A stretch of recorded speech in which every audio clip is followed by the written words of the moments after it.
খানিকটা আজকে একটু লেট হয়েছে আমাদের সাংবাদিক বৈঠক শুরু করতে, কারণ আপনারা জানেন যে পঞ্চায়েতের শপথ অনুষ্ঠান চলছে।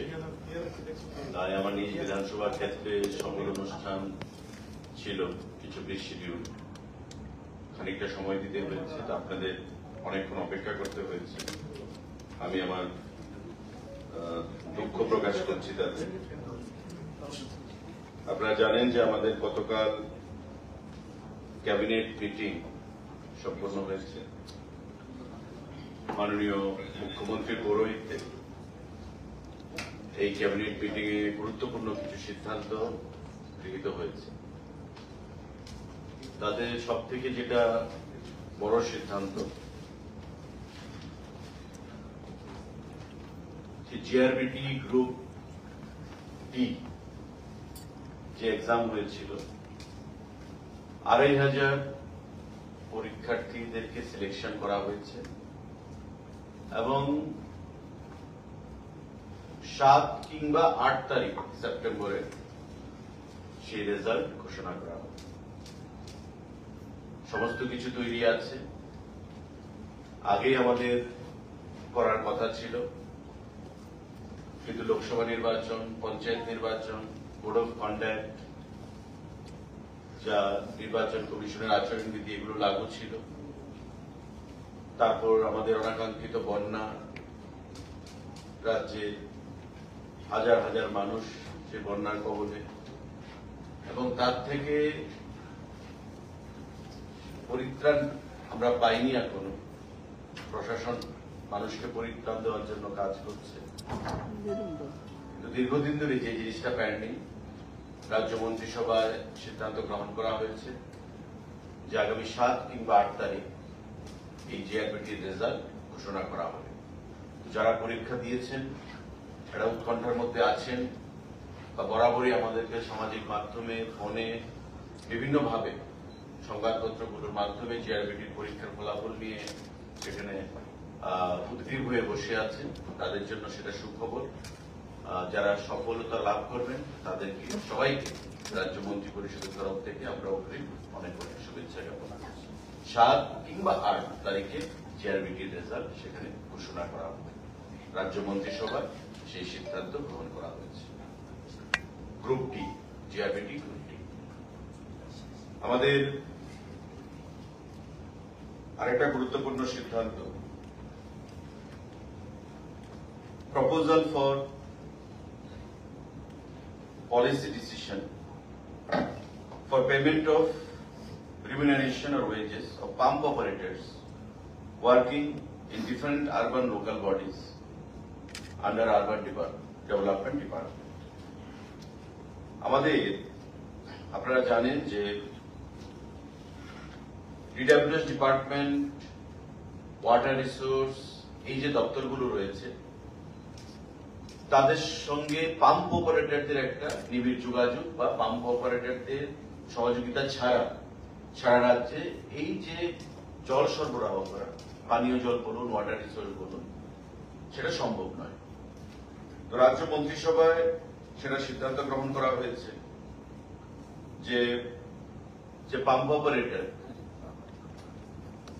তাদের বেতন খুবই নগণ্য ছিল এবং গত বিধানসভা নির্বাচনের প্রাক্কালে আমাদের মন্ত্রিসভার বৈঠকে সিদ্ধান্ত হয়েছিল যে পাম্প অপারেটরদের বেতন বৃদ্ধি করা হবে এবং এতে করে ৭৫০০ যারা আইআরপি, আয়রন রিমুভাল প্ল্যান্টের সঙ্গে যুক্ত রয়েছেন, তাদের বেতন ধার্য করা হয়েছিল এবং ৭,০০০ টাকা বেতন ধার্য করা হয়েছিল যারা আইআরপির সঙ্গে যুক্ত নয়। কিন্তু পরবর্তী সময় দেখা গেছে যারা আরডি মানে পঞ্চায়েতের অধীন যারা পাম্প অপারেটররা রয়েছেন, তাদের বেতন, যে বর্ধিত বেতন, সেটা তারা পাচ্ছে। কিন্তু আরবান বডিজে যারা পাম্প অপারেটররা রয়েছেন এএমসির আন্ডারে বা বিভিন্ন আরবান বডিগুলোতে, নগর পঞ্চায়েত, পৌর পরিষদে, সেই বর্ধিত বেতন তারা পাচ্ছে না। পরবর্তী সময় দেখা গেছিল যে বিগত সরকারের আমলে যে পাম্প অপারেটর গুলো নয়া হয়েছিল, ফিনান্সের সঙ্গে কোন ধরনের সেখানে আলোচনা না করেই সেটা নেওয়া হয়েছে। তো স্বাভাবিকভাবে এই আরবান লোকাল বডিজের যে পাম্প অপারেটররা তারা ওই বর্ধিত বেতন থেকে বঞ্চিত হয়েছে। এতদিনে রাজ্য মন্ত্রিসভা সিদ্ধান্ত গ্রহণ করেছে যে এখন থেকে এই আরবান লোকাল বডিজরাও মিনিমাম 7,000 এবং 7,500 টাকা করে বেতন তাদেরকে দিতে হবে এবং তারা সেটা পাবে। আর যদি কোনো আরবান লোকাল বডিজ মনে করে তার নিজস্ব সোর্স থেকে যে সেখানে পাম্প অপারেটরদের বেতন বৃদ্ধি করা হবে, 10,000 করা হবে, 15,000 বা 12,000 করা হবে, সেটা তারা করতে পারে। মিনিমাম 7,000 যারা নন আইআরপি, আর যারা আইআরপি তারা 7,500 টাকা যারা পঞ্চায়েতে পাচ্ছে। আরবান লোকাল বডিজও একই বেতনে সেখানে প্রদান করা হবে। এখন থেকে রাজ্য মন্ত্রিসভায় সেটা সিদ্ধান্ত গ্রহণ করা হয়েছে। সারা রাজ্যে 19টা ইউএলবি এবং আগরতলা পৌর নিগম সহ 20খানা ইউএলবি রয়েছে। প্রতিটি ইউএলবিতে এখন এই পাম্প অপারেটররা কম করে 7,000 7,500 টাকা পাবে। আর বেশি কত পাবে সেটা ওই ইউএলবি বা আরবান লোকাল বডিজের উপর নির্ভর করবে। তারা যদি বৃদ্ধি করতে চায় সেই বেতন তারা সেটা করতে পারে। রাজ্য মন্ত্রিসভায় গতকাল সেই সিদ্ধান্ত গ্রহণ করা হয়েছে বৈঠকে। সাংবাদিক বন্ধুরা, আমাদের আরেকটা গুরুত্বপূর্ণ সিদ্ধান্ত, proposal for enhancement of honorarium of special police officers SPO. যারা স্পেশাল পুলিশ অফিসাররা রয়েছেন এসপিও হোম ডিপার্টমেন্টের অধীন, তাদের বেতন বৃদ্ধি করার সিদ্ধান্ত গতকাল আমাদের যে ক্যাবিনেট বৈঠক সেই ক্যাবিনেট বৈঠকে গ্রহণ করা হয়েছে। সারা রাজ্যে এসপিওর সংখ্যা 3,511। এর মধ্যে SPO who are doing driving duties, driver হিসেবে যারা কাজ করছে তাদের সংখ্যা হচ্ছে 265। এখন পর্যন্ত এই যে 3,511 জন যারা এসপিও আছে আর 265 জন যারা ড্রাইভার আছেন, তাদের বেতনের একটা বৈষম্য ছিল। ড্রাইভাররা পেতেন 9,540 টাকা করে, আর নর্মাল যারা এসপিও 3,511 যে সংখ্যাটা, তারা পেতেন 7,079 টাকা করে।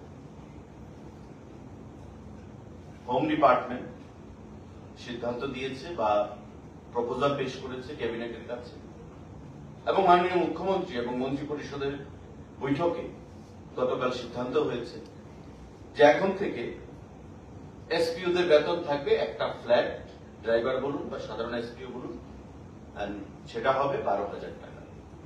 অর্থাৎ এখন থেকে এসপিওদের বেতন সারা রাজ্যে 12,000 টাকা হিসেবে সেখানে ধার্য করা হয়েছে। রাজ্য মন্ত্রী পরিষদের বৈঠকে সেই সিদ্ধান্ত গ্রহণ করা হয়েছে।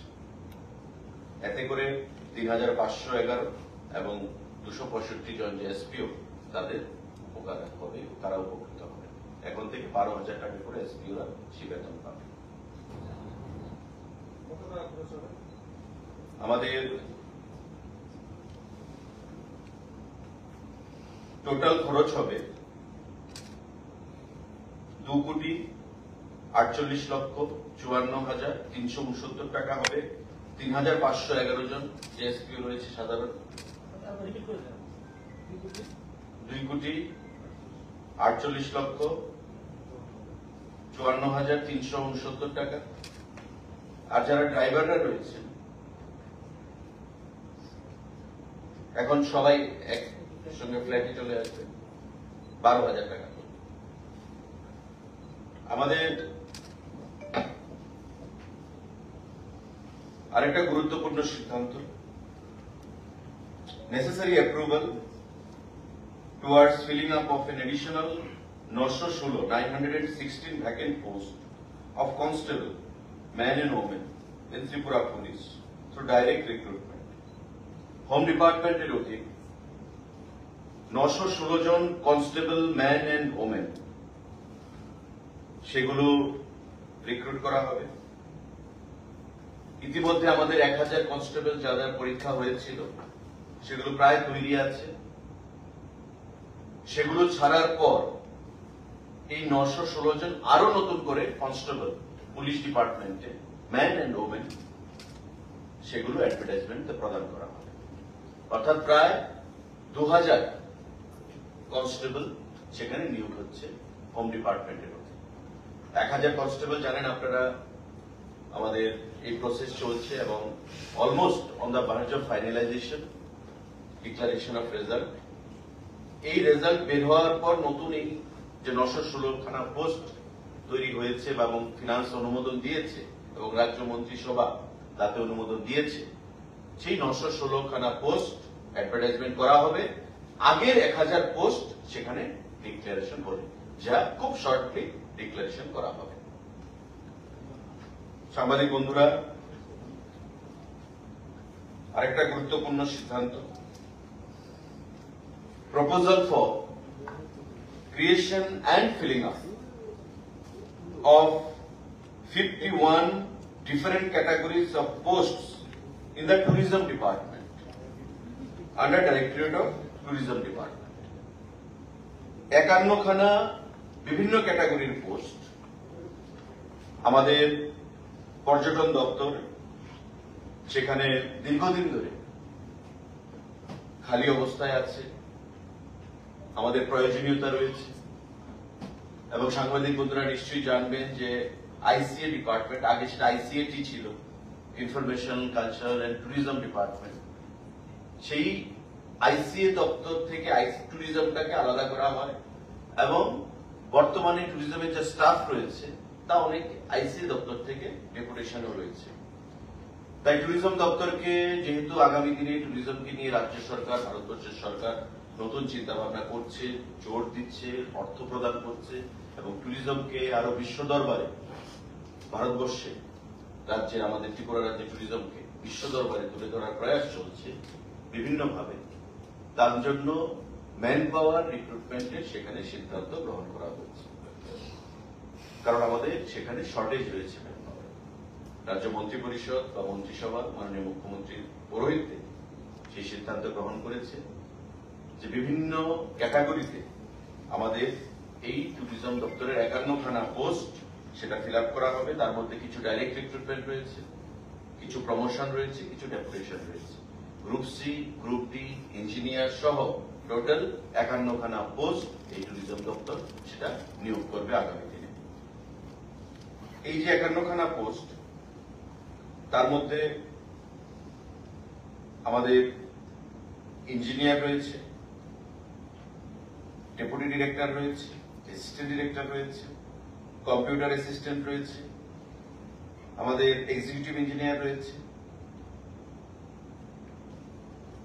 গ্রুপ সি আমাদের পোস্ট রয়েছে এবং গ্রুপ ডি আমাদের পোস্ট রয়েছে।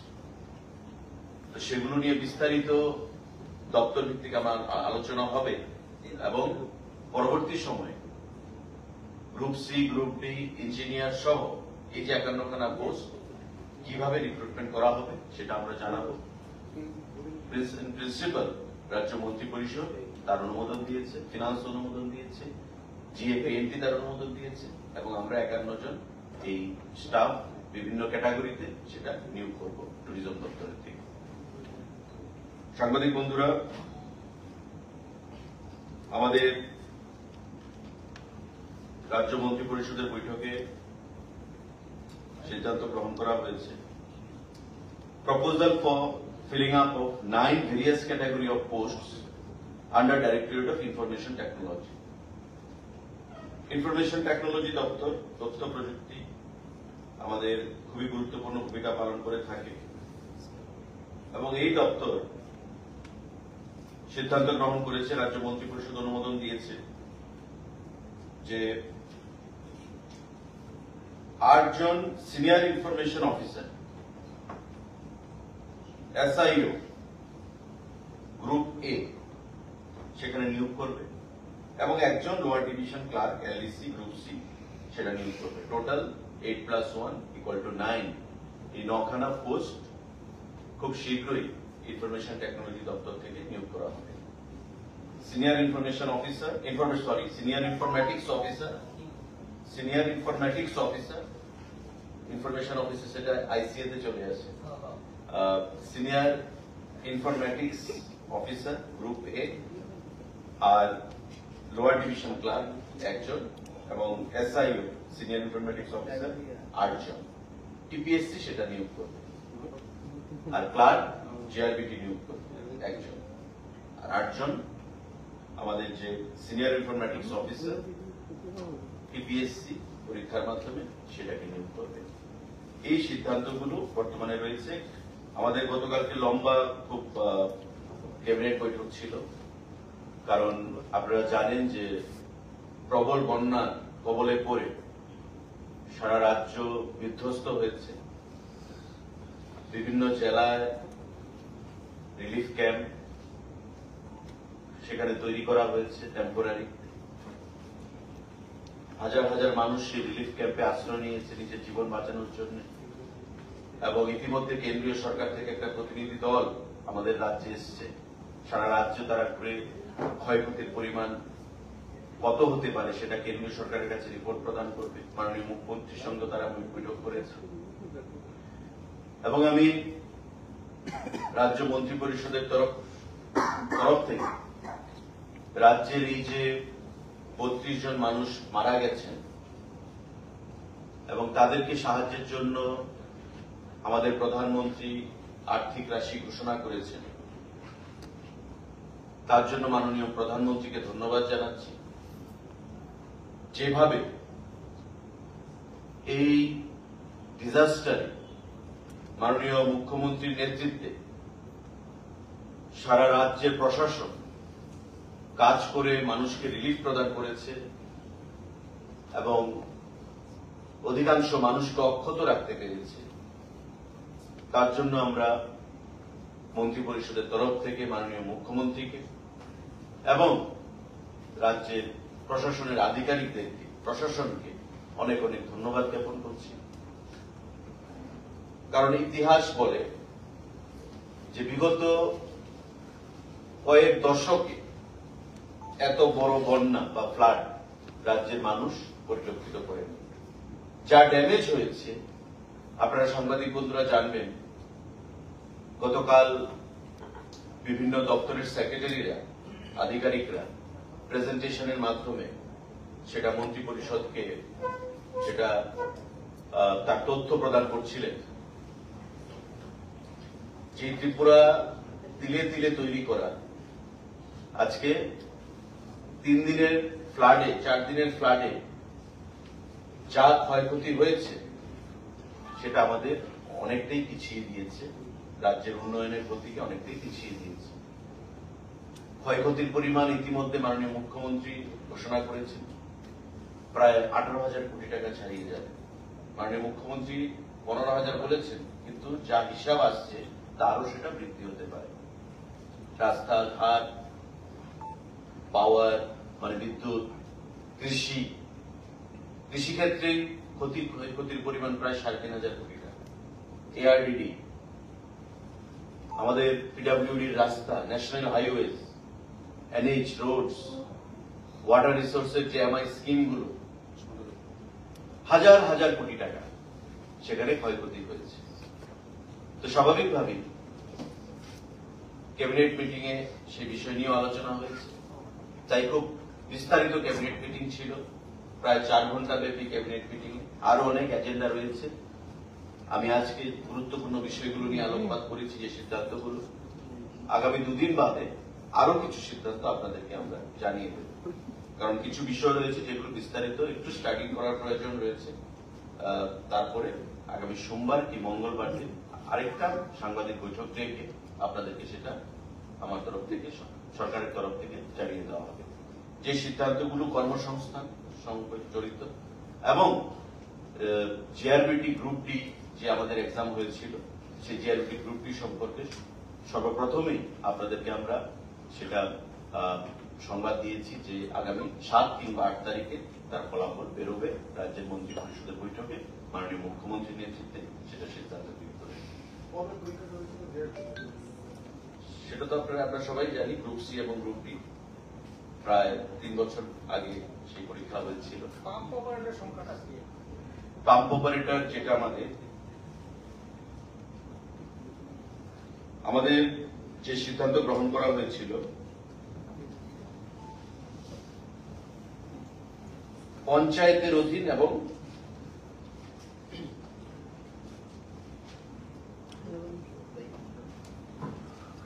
আরবান লোকাল বডিজের অধীন। পঞ্চায়েতের অধীন যে পাম্প অপারেটররা, তারা বিগত প্রায় 2 বছর ধরে তাদের এই বর্ধিত বেতন পাচ্ছে, কিন্তু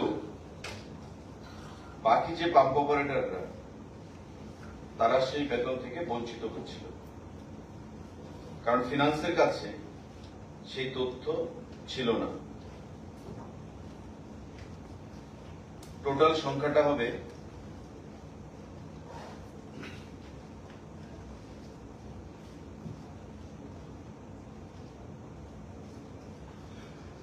350 কাছে, 354 পঞ্চায়েত।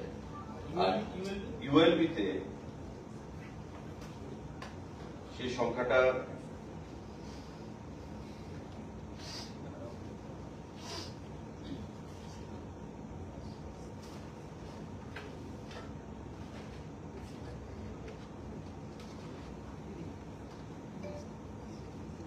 আমরা সেটা দেবো আপনাদেরকে, নেক্সট সাংবাদিক মিটিং দিয়ে দেবো। কারণ এতদিন অ্যাকচুয়ালি ইউএলবির যে রিমিনারেশনটা বা বর্ধিত বেতনটা তারা পাচ্ছিল না। তো এখন মন্ত্রিপরিষদের বৈঠকে সিদ্ধান্ত গ্রহণ হয়েছে যে বিগত সরকারের আমলে তাদেরকে যে রিক্রুট করা হয়েছিল এটা কোনো নিয়ম মেনে হয়নি। তাই ফিনান্স বলছে যে আমাদের কাছে কোনো ডাটা নেই বা আমাদের কাছে কোনো কনকারেন্স নেই যেটা আমরা তাদেরকে অনুমোদন দিচ্ছি। তো বর্তমানে আরবান দপ্তর সেটা সিদ্ধান্ত গ্রহণ করেছে যে মিনিমাম যেটা পঞ্চায়েত পাচ্ছে 7,000, 7,500, 7,500 হচ্ছে যারা আইআরপি পরিচালনা করছে, আর 7,000 হচ্ছে যারা নন আইআরপি। মিনিমাম বেতন সেটা হতে হবে ইউএলবির ক্ষেত্রে। আর যদি কোনো ইউএলবি, এখন ধরুন আগরতলা পৌর নিগম, এমসি, এদের আন্ডারে যে পাম্প অপারেটররা রয়েছে, এখন এমসির নিজস্ব সোর্স রয়েছে, on source, plus share of taxes urban থেকে তারা পায়। তো সেই ওন সোর্স এবং শেয়ার অফ ট্যাক্সেস মিলে যদি এমসি ভাবে যে না আমি 7,500 নয় আমি 10,000 টাকা দেবো, তবে তারা দেয়ার এট লিবার্টি, তারা দিতে পারে। রানীর বাজার পৌর পরিষদ যদি ভাবে যে আমার ওন সোর্স বা আমার শেয়ার অফ ট্যাক্সেস মিলে আমি 7,500 নয় আমি 10,000 টাকা বা 9,000 টাকা দেবো, তারা সেটা দিতে পারে। কিন্তু মিনিমাম 7,500 এবং 7,000 আইআরপি এবং নন আইআরপির ক্ষেত্রে তাদের দিতে হবে। এই সিদ্ধান্ত গ্রহণ করা হয়েছে। তো আমাদের 19টা ইউএলপি রয়েছে, পৌর পরিষদ নগর পঞ্চায়েত এবং আগরতলা আমাদের মিউনিসিপ্যালিটি কর্পোরেশন যেটা, সেটা রয়েছে টোটাল 20। এই 20 ইউএলবি আমাদের বেতন বৃদ্ধি হলো এবং মিনিমাম 7,000 কিংবা 7,500 টাকা তাদেরকে দিতে হবে। আমি সংখ্যাটা আপনাদের নেক্সট সাংবাদিক বৈঠকে প্রদান করে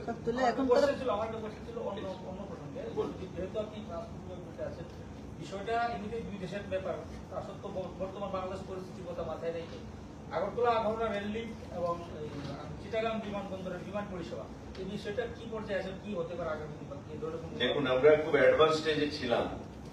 গত পরশুদিনও স্বরাষ্ট্র MOS, minister of state, home department, Bandi Sanjay, ওনার চিঠি এসছে আমার কাছে এবং মাননীয় মুখ্যমন্ত্রী ওটা নিয়ে তদবির করেছেন, আমিও করেছি। আমাদের চিটাগং এবং আগরতলার মধ্যে যে কানেক্টিভিটি, সেটা কেন্দ্রীয় সরকার থেকে বলা হয়েছে যে আগে ইমিগ্রেশন, তারপর আমাদের ফ্লাইট অপারেশন। ইমিগ্রেশন যদি আমাদের ঘোষণা করতে হয়, তবে যে রিকুইজিট ম্যান পাওয়ার সেটা আমরা নিয়োগ করেছি 25 জন পুলিশ কনস্টেবল অফিসার মিলিয়ে। পাশাপাশি ক্যাবিনেট অনুমোদন দিয়েছে বিগত দিনে আমাদের সাবরুমের আইসিপির জন্য, নিশ্চিন্দপুর আইসিপির জন্য এবং আমাদের আগরতলা ইমিগ্রেশনের জন্য। টোটাল 80 জনের মতো রিটায়ার্ড এবং ইন সার্ভিস মিলিয়ে আমরা নিয়োগ তাদেরকে ডিপ্লয় করবো, ডিপিউট করবো সেখানে। তাতে আগরতলা যে আমাদের এয়ারপোর্ট, সেই ইমিগ্রেশনের জন্য প্রায় 25 জনকে নিয়োগের কথা রয়েছে। কিন্তু বর্তমান বাংলাদেশের যা পরিস্থিতি, তাতে আমাদের প্রস্তুতি চলবে। আমাদের দৃঢ় বিশ্বাস বাংলাদেশের সঙ্গে সম্পর্কের উন্নতি হবে, কারণ সরকার আসবে, সরকার যাবে একটা দেশে, কিন্তু বাইলেটারাল যে রিলেশনশিপ, ডিপ্লোম্যাটিক যে রিলেশনশিপ, তাতে যেন ব্যাঘাত না ঘটে, সেটা দুই দেশের নেতৃত্বেরই সেখানে প্রয়াস রয়েছে। আমাদের প্রধানমন্ত্রী মোদীজিরও রয়েছে। আশা করব বাংলাদেশের বর্তমান যিনি adviser, chief adviser doctor Yunus, ওনারও সেখানে সেই প্রচেষ্টা থাকবে। তো সেদিক থেকে it is too early to comment, কিন্তু আমাদের যে প্রস্তুতি সেটা আমরা অ্যাডভান্স স্টেজে রয়েছি। আগামী দিনে আমরা আশা করব যে ফ্লাইট কানেক্টিভিটি করা, আপনারা খুব ভালোভাবেই জানেন যে আমাদের আরসিএস রিজিয়নাল কানেক্টিভিটি স্কিমে এই কানেক্টিভিটি আমাদের বিটুইন আগরতলা এন্ড চিটাগং সেটা ধার্য করা আছে।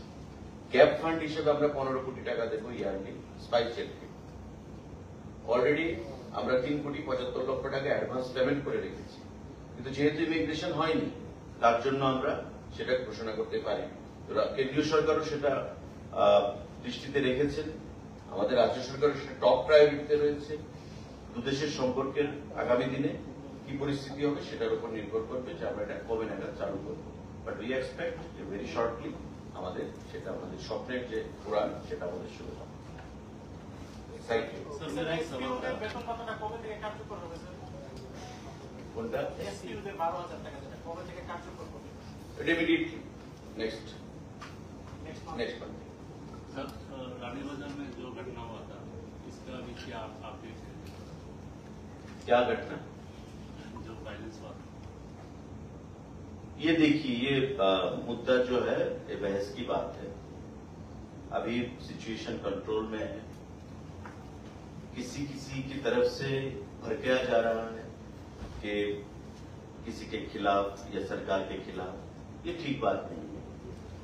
कम्युनल हार्मोनी हमारे स्टेट में, हमारे देश में, हमारे सरकार के टाइम पे बहुत बेहतर हुआ है, लेकिन उसको भड़का के पॉलिटिकल माइलेज देने की जो कोशिश में है, उसका जो सपना है वो भी पूरा नहीं होगा। मैं इतना ही कह सकता हूं, और आपके माध्यम से, आपके द्वारा मैं हर एक हिंदू हो या मुसलमान हो, हर एक जाति के लोगों को मैं अपील करता हूं कि शांति बनाए रख के, अभी अपने के बीच समय लड़ने का नहीं है, त्रिपुरा की उन्नति के बारे में सोचना है। फ्लड में हमारा बहुत नुकसान हुआ है, हमें राज्य को आगे ले जाना है, और कम्युनल हार्मोनी अगर रहता है तभी ये स्टेट आगे बढ़ पाएगा। त्रिपुरा का हिस्ट्री पीस, शांति का है, अमन का है, ये हमें बरकरार रखना है, आगे ले जाना है। Thank you.